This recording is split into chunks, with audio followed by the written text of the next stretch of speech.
I continue with the conga line of bizarre and pathetic politicians. There's always Mitch McConnell. Now, Mitch McConnell has spent his entire life wanting to be the Republican leader of the United States Senate. And he's prepared himself to do it, you see, because he's an utter and complete sellout. And he has spent most of the last years of his recent career attacking conservatives. He's now making nice with Donald Trump. Donald Trump's making nice with him because, truth be told, both of them are establishment, both of them are insiders, both of them can get along, and both of them will cut deals should Donald Trump be the President of the United States. More on that another day. Now, Ted Cruz, he can't stand. Ted Cruz got up on the Senate floor and told the truth. He said, Mitch McConnell, to his face, you're a liar. Because Mitch McConnell changed a voting procedure, said he wouldn't change a voting procedure, set up those who had supported the TPP originally, this trade pact, but then he turned on them. He's changed his position, and Ted Cruz got up and said, you know what? You're a liar. Oh, you can't say that about Mitch McConnell. Mitch McConnell, no. He's the great leader of the Republican Party. And where has he led them? Where has he led them? They've surrendered the power of the purse. They've surrendered the treaty power. They've surrendered separation of powers. They've surrendered the 10th Amendment. They've surrendered the 9th Amendment. Where has he led them? He's led them nowhere, into the abyss. Now, I want to remind you, as this man runs around pushing his book, The Long Game. What a great book this must be. It must be incredibly compelling. Do you think Mitch McConnell wrote it? I don't think so. Do you think Mitch McConnell can read it? No, I don't think so. But there he is. He's hawking it. I know he's hawking it because he's been on at least 12 Fox News programs. And he was on the morning Schmo show, Joe Scarborough, and he's all over the place hawking his book. You going to buy his book? Of course not. Now, he gets elected in 2014. He's running against a great Tea Party conservative, Matt Bevin. The only national radio host that I'm aware of to support Matt Bevin against Mitch McConnell in that primary was me. And I was being told by people you'd be shocked to know, don't back Matt Bevin. He's a defective candidate. He's weak. He wasn't a very good businessman. He was an excellent small businessman, has a wonderful family, has like 7, 8, 9 kids. Some of them have been adopted. A couple of them are African-American children. He's a wonderful guy. He's a compassionate man, but they backed Mitch McConnell. You know who else backed Mitch McConnell? Can I say? Donald Trump. Oh, no. It's true. I'm just the messenger. He did, with about $60,000, while we conservatives in the Tea Party were fighting for Matt Bevin. Matt Bevin will go on to be governor of Kentucky. He's governor of Kentucky as I speak. Mitch McConnell, unfortunately, would go on to be the Republican leader, the Senate Majority Leader. So he gets elected, lies through his teeth, says he's going to get rid of Obamacare. That was the central theme of his campaign, going to get rid of Obamacare. We know that that's not true because he kneecapped Ted Cruz, who went to the Senate floor leading a filibuster to defund Obamacare. Cruz gets to the floor and he says, wait a minute. We all got elected saying we opposed Obamacare. Now let's not fund it. And so for 16 days, the government wasn't funded. Do you remember what happened? Do you remember what happened? When the government wasn't funded, everything shut down. The Social Security checks didn't go out. The hospitals shut down. The schools that are subsidized by the federal government shut down. The highway system shut down. The water system, the electrical grid, it didn't? Oh, well, what happened? Nothing. Nothing. 83% of the federal government's considered essential. Do you know that? So they shut down maybe 17% of the federal government. You know where I got those numbers from? Paul Ryan, who used to come on my show before he was Speaker. Paul Ryan said, well, we really only shut down about 17% of the government because all the rest of it's so essential. So shutting down the government, we're told, is a disaster. Shutting down the government, we're told, will create a terrible credit crisis in the United States. No, it won't. No, it won't at all. It doesn't create any credit crisis. You know, the federal government has hundreds of billions of dollars to pay bills. The federal government has to pay certain bills, and it has to pay those bills first. It's a matter of federal statute. That's why we've had the government shut down, theoretically, that 17%, 20 times since 1974. multiple times under Ronald Reagan himself. And nothing ever happened to the country, except we had a little respite from the federal government. Actually, we felt like a free people for a couple of weeks. But anyway, Mitch McConnell gets elected, and then immediately throws in the towel, immediately signals to Barack Obama and his friends on the Wall Street Journal editorial page, business as usual, massive deficit spending, massive debts, and just, well, watch, go. In the debt ceiling fight afterward, you told me that it was a hostage not worth shooting, but it was a hostage worth holding for some ransom. The debt ceiling is coming up sometime in the spring or summer. Are we going to have another brinksmanship moment there, or are those sorts of crises going to end? Well, let me make it clear, there will be no government shutdowns and no default on the national debt. Wow, what a leader. There will be no government shutdown and no default on the national debt. So he's a propagandist for Obama. He's a propagandist for big spending. There was never going to be a default on the national debt. It's an impossibility. The only thing that could actually do that is a complete economic collapse where the currency becomes disastrously devalued. That can happen as a result of a man like this. But notice they say we're never going to shut down the government. Now, they'll shut down the Constitution, right? They'll shut down private industry. But we're never going to shut down the government, ladies and gentlemen. And I'm not talking about the military and the CIA and federal law enforcement and things like that. I'm talking about all the rest of the crap.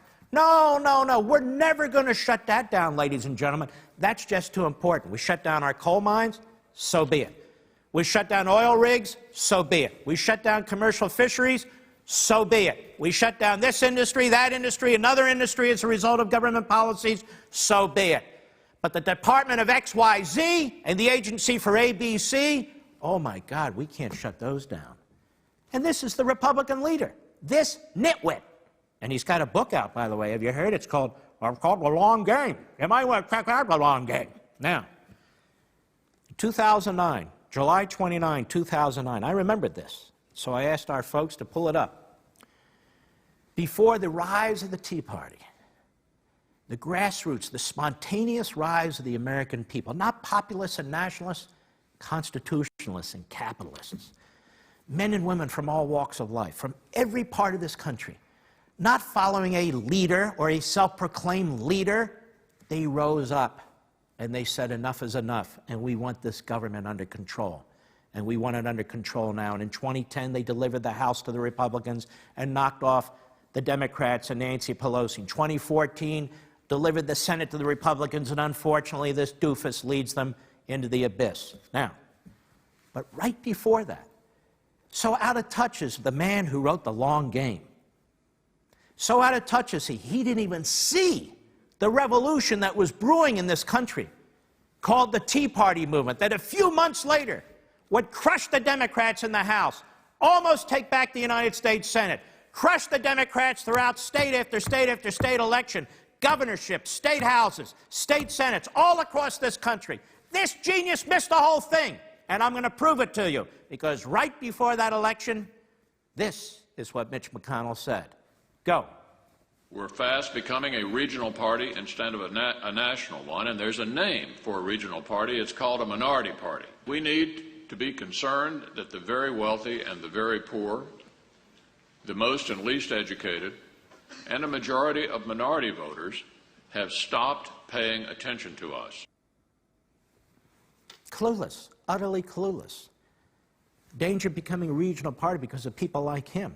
And in spite of him, despite of the Republican establishment, in spite of the entrenched ruling class, men like him, we took the House and then we took the Senate, and yet he benefited from it. Boehner also in the House, who's gone, thank goodness, but he benefited from it. And you know what he did when he got there? He delivered pretty much everything and anything Barack Obama wanted. He participated in slashing and eviscerating the United States military. He participated in massively growing annual deficits and the overall debt. He participated in all these things. In all these things. So what good is the man? What does he stand for? Really nothing. Now, at the same time he's doing his book tour, which pretty much consists of going on the Fox News channel and a few MSNBC shows, but nonetheless, he's getting out here and there.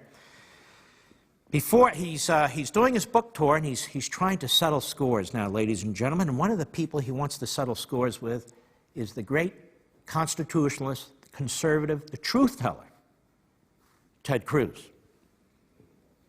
Before Ted Cruz framed his presidential campaign as a crusade against the Washington cartel, he engaged in a series of skirmishes with fellow Republicans, in particular Majority Leader Mitch McConnell of Kentucky. This is from the Dallas Morning News.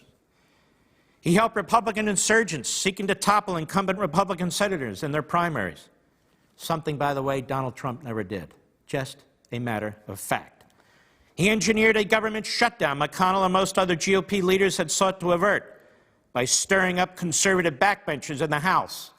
Notice how the lib media reports this stuff? He publicly called McConnell a liar, because he is a liar.